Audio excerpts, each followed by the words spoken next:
Today, we're going to be diving into what is the difference between a lead and conversion. I get asked all the time, what are the best leads out there? And I usually respond, well, what is your conversion on the leads that you already have? And a lot of times that answer response is met with a lot of confusion. But today, and by the end of this video, I want to explain in full detail the difference between a lead and a conversion.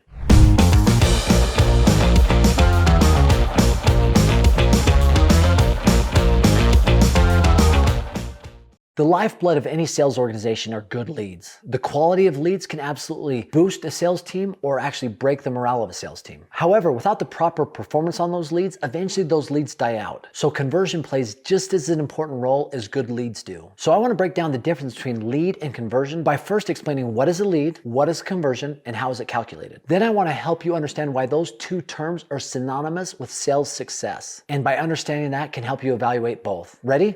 Let's go.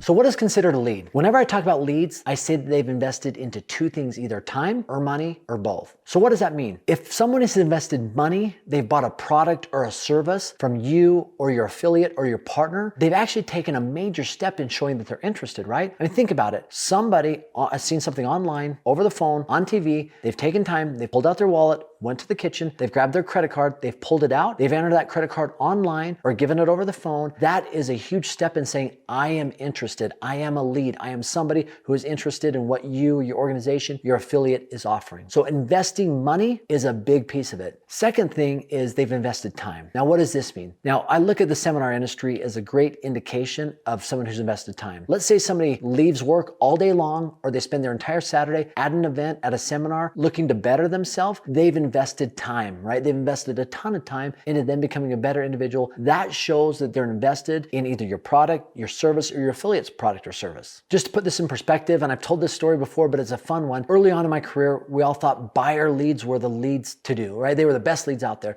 But we had a partner come to us and say, listen, I've got leads. They haven't spent anything, but they've filled out a consultation or what we call a vivid vision. And we all thought to ourselves, oh my gosh, do we really have to do this? But it was an important partner, so we said, listen, we'll give it a try. When he said vivid vision and he gave us those leads, these people had written 4, 5, 6 pages of how they viewed themselves in the future, their future life if things were going well. They put everything in there. They put it all out there. They were emotionally invested in them becoming a better version of themselves. So these leads, we got out to our sales floor, and ironically, they became some of the best leads we've ever dialed in the small history of our company to that point. And we performed really, really well on those leads. And it became actually a catalyst that taught us something really important about lead generation, right? When we'd go out and try to acquire a buyer lead, if we could add on a consultation after that, and they bought and filled out the consultation, that became a really high quality lead. But if they didn't buy, but filled out the consultation, that still became a lead that was qualified enough for us to reach out to try and offer our services. So just a little bit further explanation on leads, as I talked about, if they buy, they invest time, they invest money. And a lot of times, if you can get them to do both, as I mentioned, that becomes a high quality lead. So how do we do that? I think if you have a buyer lead, somebody who bought something, if you can send out to them, we try to get all of our partners to do this, where they go out to their buyer list and say, listen, I'm offering a free coaching consultation. Please go and fill this out, and I will have one of my representatives offer you a free coaching consultation, no obligation, no charge. And so they've bought, but they also fill out a consultation. That then becomes a combo lead and becomes a much better lead than if it were a standalone buyer or a standalone consultation lead. Because they did both, they become that much more high quality. Same thing works in the seminar industry. If you have somebody out there that attends a seminar, but they don't buy, they're not as qualified as somebody who attends a seminar and then they buy. Let's say they buy something and they attend a follow-up event that the organization puts on, that becomes an even better lead. And let's say they buy something there. So every step along the way, if you can take people down a path of investing time and money and continually doing that, they become a much better lead along the progress. That's why funnels so prominently in the sales world, where if you can take somebody from here and take them down that funnel to where they're investing time and money, eventually you're going to get a super high quality lead at the bottom of that funnel. So what is a conversion rate? Simply put, and the simplest form of a conversion rate is how many sales you get off of a certain amount of leads that you receive. So just to make the math easy, let's say you had 100 leads and 2 of those converted to a sale, that is a 2% conversion rate. Now, there's a lot to unpack there, right? I mean, if you got 100 leads and 2 of them bought something and you had a 2% conversion rate, that might not be very good unless you're dealing with low quality leads. However, a lot of times organizations will take out a contact rate, right? So let's say you had 100 leads, but typically you're only going to contact 60 to 70% of those, at that point, you're maybe looking at a 3% or 4% close rate versus a 2% close rate. Now, other factors go into that as well. A lot of times organizations will look at appointments set and how many appointments they're set actually go through. And out of those, how many convert to a sale. And so whatever metric you use for your conversion, whether it's on the total amount of leads and total sales, or the contacted leads and the sales, or the appointments that actually show up and how many sales, all of those conversion rates are going to be different, but how you measure them has to be consistent to see if you're improving as an organization. Because if you measure a certain way one way and a certain way the next week, it's going to be completely inconsistent. And I think that's pretty basic. I mean, that goes without saying, that keep the same measurement all the way across so you can see if performance is continuing to improve or stay the same. Now, even with all that in conversion rate, I believe it doesn't tell the whole story. In our organization, we use a different conversion metric called dollar per lead. Now, what that looks at is the total leads and then the total sales done with those leads. So if we use our same example of 100 leads, let's say that you have two different sales reps, each of them got 100 leads. This person had 3 sales, and those 3 sales added up to $10,000. So the dollar per lead was $100 a lead. But you have a second sales rep, let's say he only got 2 sales, but one of his sales was a $10,000 sale, the other one was a $7,000 sale. This rep with less sales, so less of a conversion rate, but he had more revenue, it's $17,000 in sales with the leads he received. His dollar per lead was $170 versus $100. Who is pulling more revenue out of your leads? That's why dollar per lead, we believe, tells more of a story, at least in the type of industry we're in education sales and the seminar industry. Dollar per lead, dollar per head is going to give you a more accurate figure. Now, even within that, once again, you can break it down to appointments set, actual appointments that you had conversations with, but obviously consistency in how you measure that is key. So what does all this mean? The relationship between leads and conversions, they have to be in sync. Number one, you have a marketing budget, or your organization has a marketing budget, or people providing you leads are spending money to generate those leads. And ultimately, at the end of the day, if more money is coming back to them than they put into leads, it can be a very fruitful relationship. But you've got to understand what your marketing budget is, how much you spend to generate a lead. And when you find that out, then you can work backwards to realize what your dollar per lead needs to be or your conversion rate needs to be. If you don't do that, you're never going to know if you're profitable as an organization, right? You could be spending this much money on leads, doing this much in revenue, and losing money, right? So whatever you're spending on leads, you have to make sure that your metrics are well above that in order to really track the conversion rate and the sales that come into your organization on the leads that you receive. You know, in a perfect world, a lot of times I know individuals that generate leads, they have a budget for how many leads they generate. And a lot of times when they spend money to generate leads on Google or Facebook, it's X amount of dollars per lead. But what these people are buying, and if they have the right funnel in place, they might actually make more money on the initial product and service that they're offering to where the lead is covered and everything they do above and beyond that is gravy. I've seen that work a handful of times in organizations. A quick story, we had an organization we worked with, and the reason I'm telling this story because if once you figure out the difference between leads and conversion, what it costs for a lead and how that conversion rate can play an important role to make sure that you're making money above that, you can scale infinitely once you have those metrics figured out. And that story I was going to tell you, we had an organization, they were generating leads, they were finance leads, they were people that were looking to get a control of their budget and really to have financial planning in their home done, kind of like a Dave Ramsey individual. And this organization was generating these leads on the radio, and they started generating thousands of leads a week. And we figured out how to sell these leads. And because we were selling them and we're giving the money back to the marketing organization that was generating the leads, we were able to scale this from maybe 10, 15 sales reps up to almost 150 sales reps because we'd figured out that metric and that relationship between lead and conversion. Now, these are some things that I've done with my organization and things that have worked well for me, but I'd love to hear your thoughts and feedback on leads and conversions and what ways you measure conversions in your organization. And as always, just for visiting and stopping by, I've got a free gift for you. It's our 12 modules of sales and persuasion, which is the best sales training we've ever given in our organization. All you got to do is click on the link below, aaronsalestraining.com. Once again, thanks for stopping by. Have an awesome day.